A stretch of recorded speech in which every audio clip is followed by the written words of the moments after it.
I truly enjoy going on crazy adventures on my unicycle, but sometimes those adventures push me to my limits and I end up in situations that are far more than I bargained for. God damn it. What was always happening?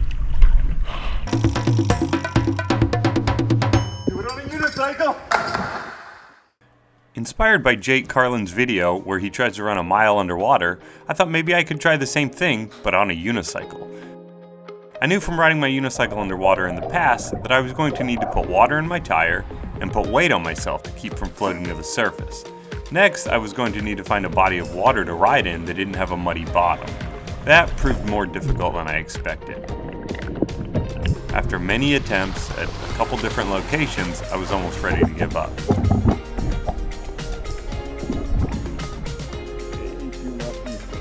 But then I came across a beach that just might work. It was 20 Mile Bay, located in Tuftonboro, New Hampshire, just outside Wolfboro. According to Google Earth, if I followed the distance of the rope, it was about a quarter mile. From the shore, it looked promising, and while the surface wasn't exactly smooth, it looked rideable. I would just have to maneuver around small rocks and branches. So I got on the unicycle and began my journey. Starting this water ride was one of the harder parts. Going from land to just above the sea is very difficult since the drag of the water on the wheel makes it very hard to steer and maintain your balance. Not to mention it's pretty exhausting. But I was excited to be on this adventure, so I gave it all I got.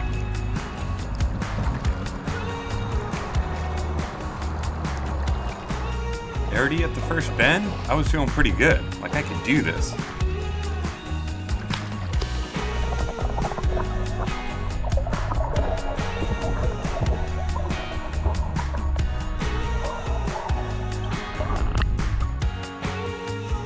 Once the water got above my waist, I could use my hands and arms to help me balance and push through the water. The problem here was while it was easier to balance, the drag from the water all around me really slowed me down. Moving through the water on the unicycle was a very slow process. The further along I got, the more muddy and soft the surface became. It was rideable, but just barely, and for how long?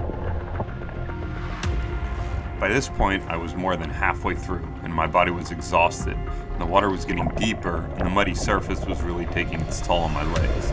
But there was no way I was giving up.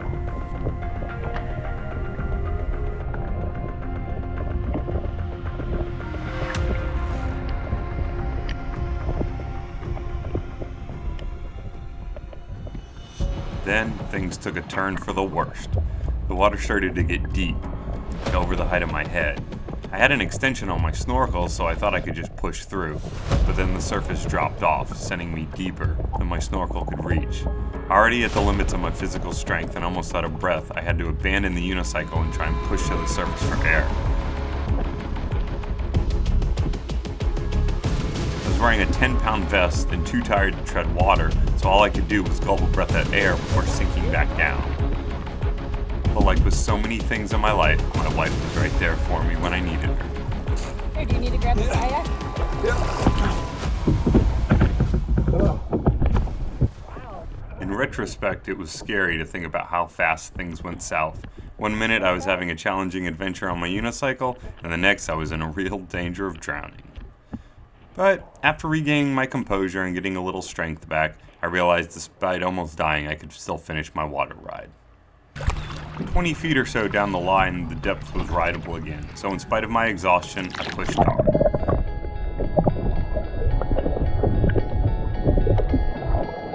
Sure, I was exhausted physically and mentally, but I was determined to get this unicycle back to the shore with me on it.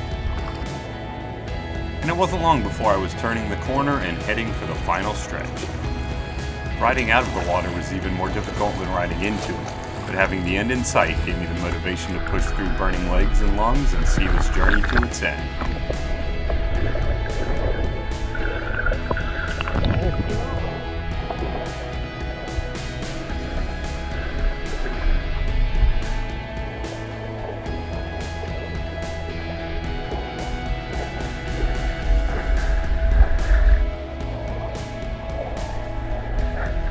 Yes! Ah! Yes! Ah! golly. I think that was the most, without question, the most difficult quarter mile I've ever done on a unicycle. See you next time.